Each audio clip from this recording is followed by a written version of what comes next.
Welcome to this language journey. This is a calm and gentle learning space for people who enjoy languages, stories, psychology, and quiet reflection. Here, English learning meets the literary therapeutic special series, a series that explores human experience through literature, inner depth, and attentive observation. In this season, we explore The Psychology of the Crowds by Gustave Le Bon, a classic text from 1895 that still feels surprisingly modern. The main episodes offer a soft, poetic introduction to the ideas. This learning format helps you understand the central thoughts in simple English and invites you to explore them in your own rhythm. You will hear short explanations, clear examples, and small exercises that support both your English skills and your inner awareness. Everything is designed for A2 to B1 learners. Gentle phrasing, accessible vocabulary, and enough space to follow the ideas without pressure. You may listen to the main episode first, or you may begin here. Both paths are welcome. What matters is that you move in a way that feels natural to you, listening, learning, and discovering your own voice within the topic. Let us begin this journey together, slowly and with curiosity. Chapter 1. Summary. Key ideas from Episode 1. Original version. Before we enter the exercises, we take a moment to understand the central ideas of the original episode. These ideas form the foundation for the learning unit and help you see why we explore certain themes. Gustave Le Bon describes a crowd not only as many people in one place, but as a psychological state. When people come together, something shifts inside them. A shared emotional feed appears. A collective atmosphere that influences how individuals feel, think, and act. In the 1908 translation, he writes, "In a crowd, a person loses part of their conscious personality. A collective mind appears." Le Bon observed that people in groups react more emotionally, follow strong images and simple stories, feel less like individuals, take on the mood of the group, act faster, and think less. He also wrote, "The crowd thinks in pictures, not in arguments." Today we can see similar dynamics not only in physical crowds, but also on social media, in group chats, in families, in teams, in online communities. This learning unit helps you recognize these movements and gently guides you toward your own voice within them.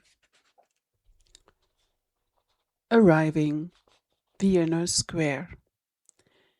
Before we move deeper into the ideas of this unit, we take a moment to arrive, not in the story and not in the language yet, but in ourselves. This short exercise helps you sense the inner space from which you listen, learn, and perceive. Close your eyes or lower your gaze. Feel your breath as it moves in and out. Imagine the square from the episode, not in detail, but as a quiet image, a place with movement, air, and sound. Ask yourself gently, How does the air move around me? What sounds reach me from near or far? How does my body feel as I stand or sit here?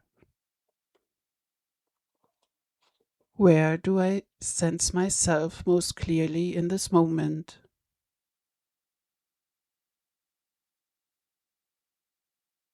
You may notice something very small, a coolness in the air, a soft tension in your shoulders, a faint sound in the background, a place in your body that feels awake. These small perceptions are enough. They show you the inner square, the place inside you. This exercise activates your inner observer, the calm part of you that notices without rushing, without judging, and without adapting too quickly to the world around you. It prepares your mind for learning by slowing you down and opening your senses. Chapter 3: Birkenbihl Exercise. Semantic Field Crowd. This exercise opens the emotional and conceptual space around the word crowd. Before we think about definitions or theories, we explore the quiet associations that arise in us when we hear the word.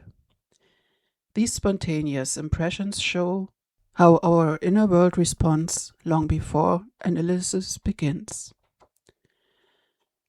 Write the word crowd in the center of a page. Let your hand move outward in different directions and write down any words that come to you. Do not judge them. Do not search for the right ones. Simply let them appear. You might write noise, movement, warmth, pressure, speed, together, confusion. Afterward, look at your field and notice which words feel warm, which feel cold, and which feel neutral. Warm words may carry a sense of connection or energy. Cold words may carry tension or distance. Neutral words often describe movements or form. When you look at your semantic field, you can see the first layer of how your mind responds to the idea of a crowd. These associations arise before reflection. They reveal the emotional landscape you carry into group situations. In the next step, we move a little deeper. We explore what these words mean to you personally and how they shape your experience within a group. This gentle shift from noticing to understanding opens the door to inner clarity. Chapter 4: Birkenbihl Exercise, Decoding and Recoding. In this step, we move from spontaneous associations to a deeper understanding of what these words mean inside you. The goal is not to correct your thoughts, but to listen to the language your inner world uses and to gently offer it new possibilities. Choose 3 words from your semantic field. Look at each one and ask yourself, what does this word mean for me in the context of a crowd? Let the answer come quietly, without pressure. For example, movement. I feel pushed. Together. I feel connected, but also small. Pressure. I sense expectations.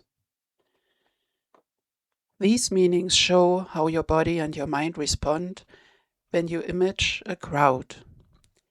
They reveal the emotional patterns that shape your experience before you even enter a real situation.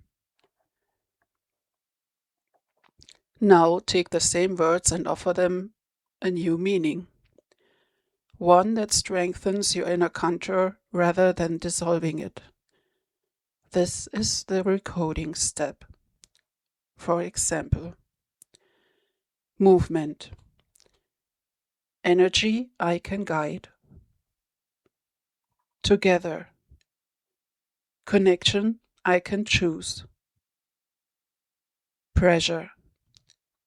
Focus and strength. By shifting the meaning, you shift the inner movement. You create a language that supports your presence, your clarity, and your ability to stay with yourself, even when the collective atmosphere becomes strong. This gentle change in words can become a gentle change in experience. Chapter 5. Reflection. Your own voice. This reflection invites you to sense your own voice, not the voice you use in conversations, but the quiet tone inside you that becomes clearer when you pause. These questions are not tasks to complete. They are gentle openings that help you notice how you move within yourself and within the world around you.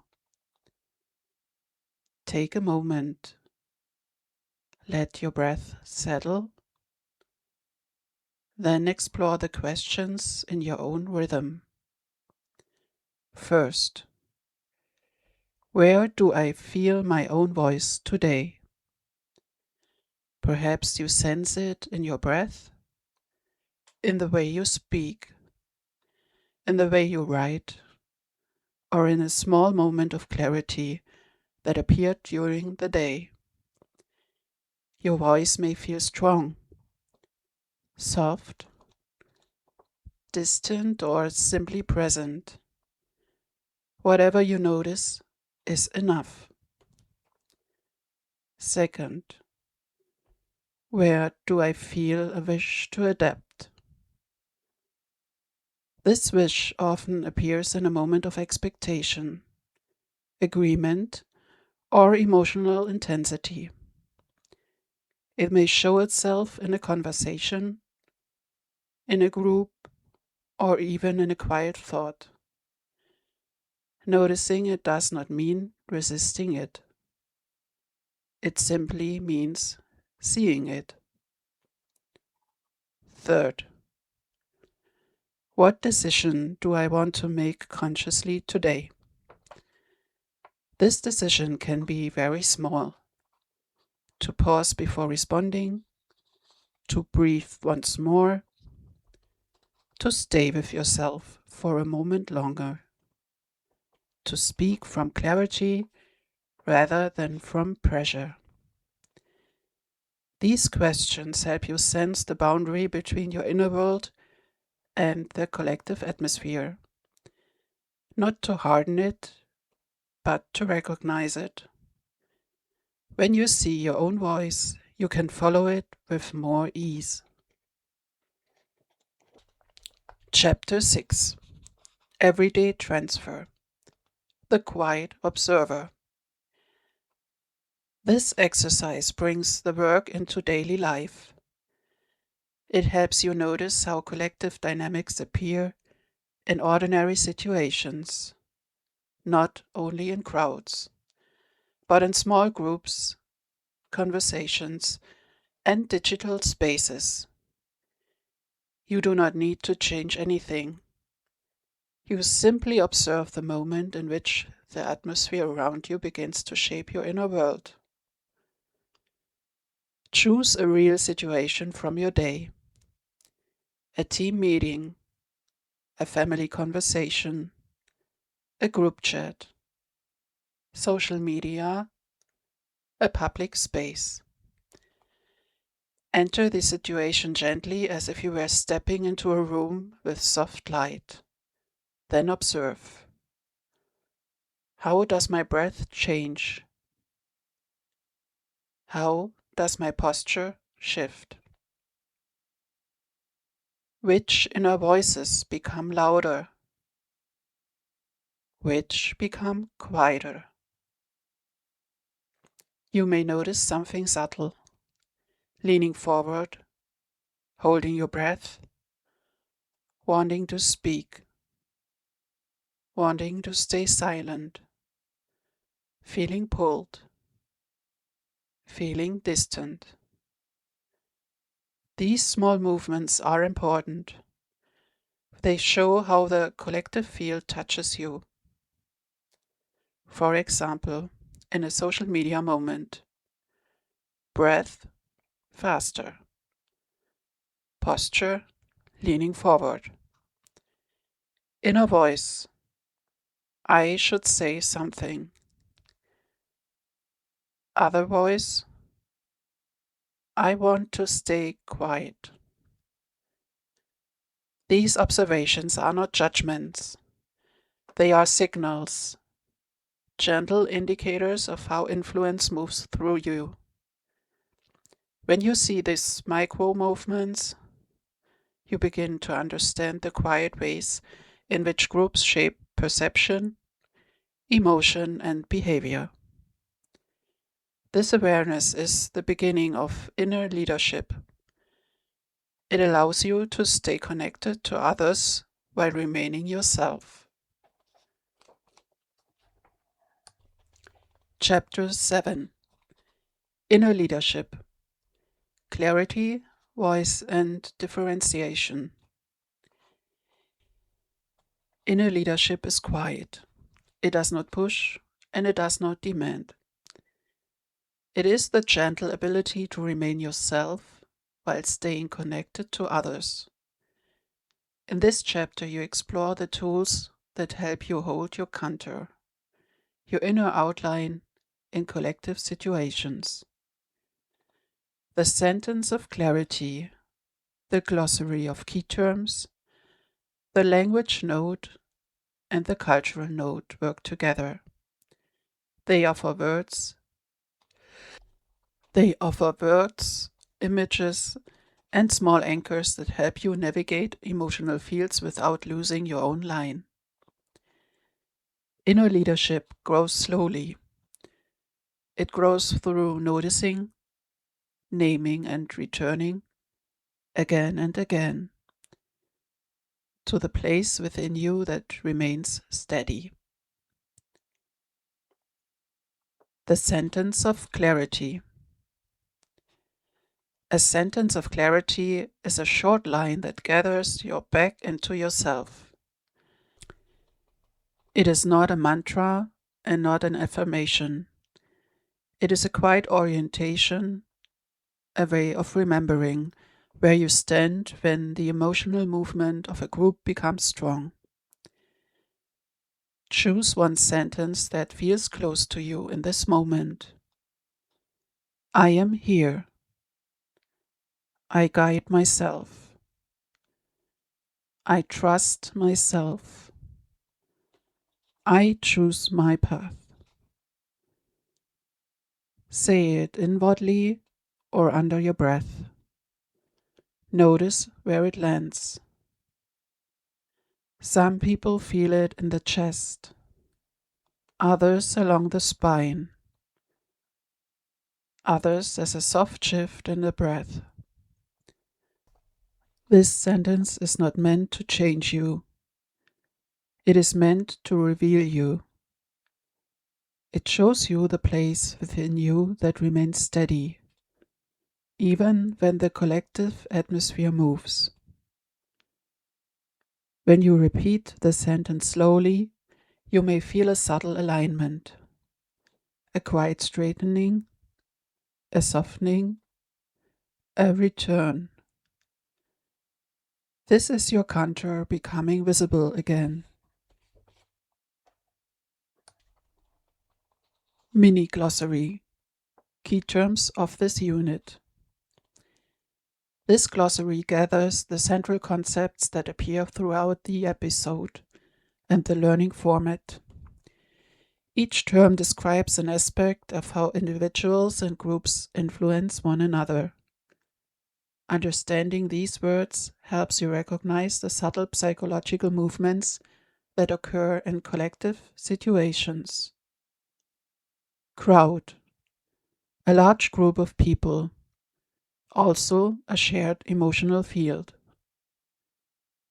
Influence, the power to shape how someone thinks or feels. Pressure, a sense of expectation or force. Movement, physical or emotional motion. Voice, your inner or outer expression. Awareness, noticing what is happening inside or around you. Connection, a feeling of being linked to others. These words form the emotional vocabulary of this unit. They help you describe what you sense. And sensing is the beginning of clarity. Language note. I feel and I feel like. In English, the way you speak about yourself shapes how you experience yourself. Certain sentence structures help you stay connected to your inner position, especially when group dynamics are strong.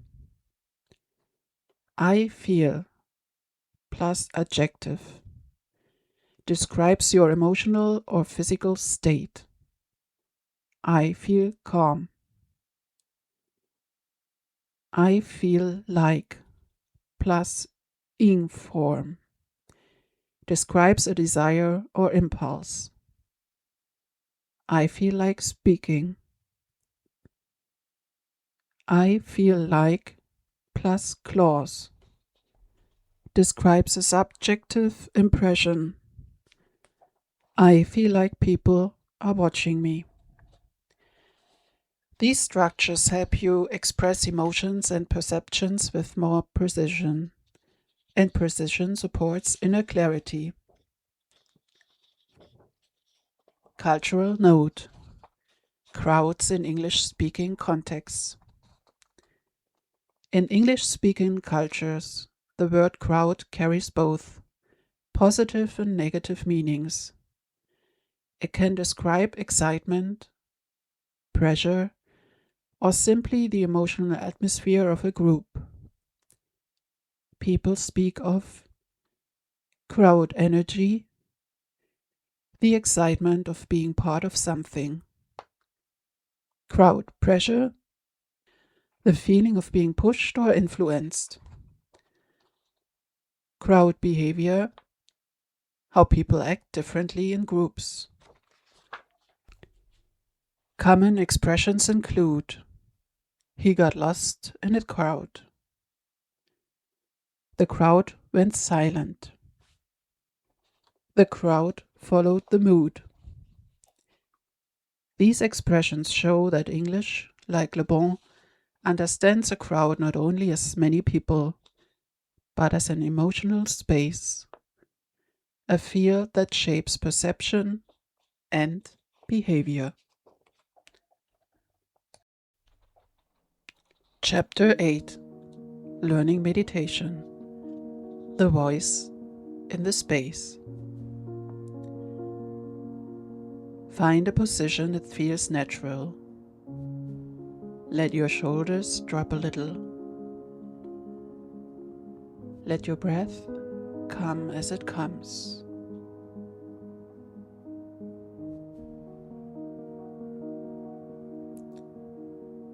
Imagine the square from the episode, not as a detailed picture, but as a gentle sense of space.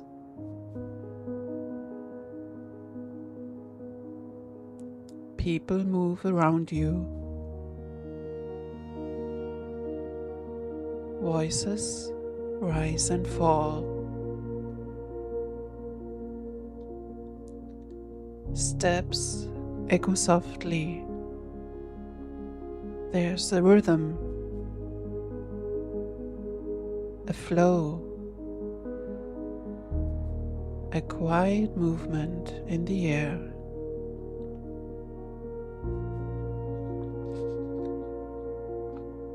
And you stand there, calm, clear, awake. With every breath, a small space opens around you.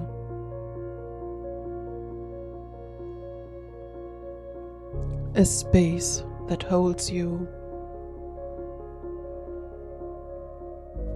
A space that belongs to you. Feel your breath. Feel the weight of your body. Feel the length of your spine. Feel the quiet line that runs through you.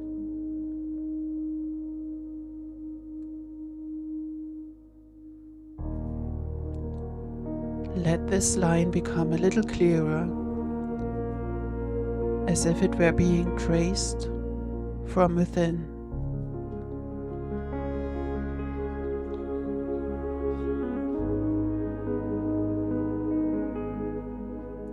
Say inwardly, I am here.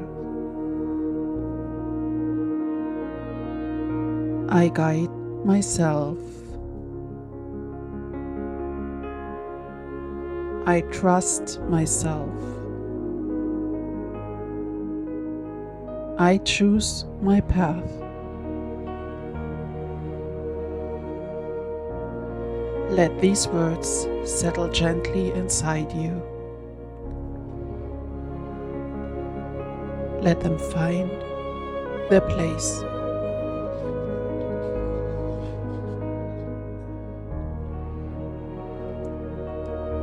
Around you, the movement continues. Voices, steps, the soft hum of life. But inside your space, there is quiet. There is clarity. There is a steady tone that belongs to you.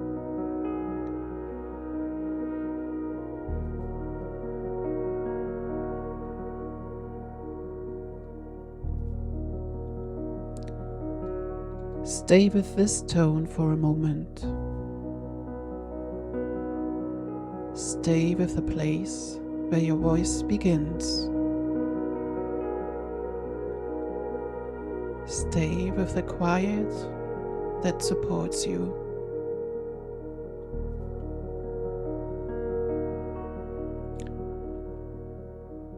When you are ready, let your breath deepen once.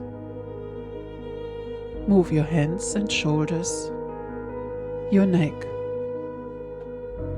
Let the world come closer again, and then gently open your eyes.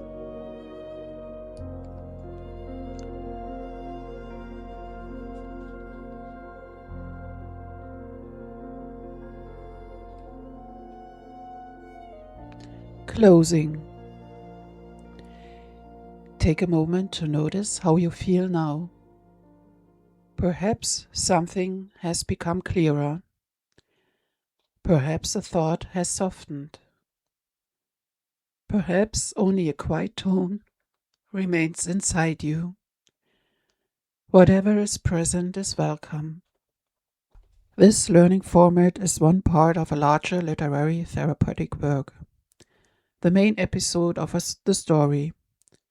The learning format offers reflection. The workbook offers space for your own words, images, and paths. Together they form a gentle system that supports you, listening, learning, writing, growing. You can move between these formats in your own rhythm. Sometimes the calm of the episode carries you.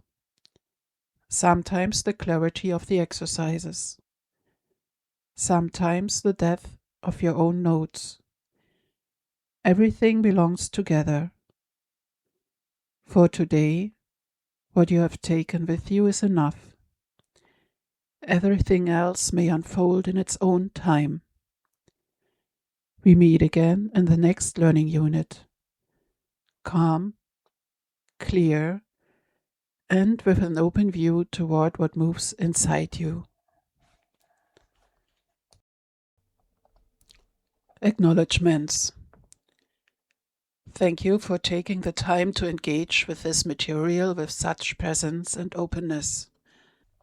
This learning format is part of a larger literary therapeutic work that explores how individuals move within collective emotional fields and how they return to themselves. Your attention gives this work its meaning. Your reflection gives it its depth. Your present gives it its life. Thank you for being here. Support and further guidance. This learning format invites reflection, depth, and inner clarity. Sometimes, while working with collective dynamics or with your own emotional landscape, you may notice feelings that are stronger than expected or questions that reach beyond what this material can hold. If you ever feel unsettled, overwhelmed, or unsure how to continue, it can be helpful to speak with someone you trust, a friend, a colleague, or a professional listener who can offer presence and grounding. This material is designed to accompany you, not to replace human support or therapeutic guidance. Taking a pause, reaching out, or seeking additional help is not a sign of weakness. It is a form of inner leadership, the same leadership you are practicing throughout this series.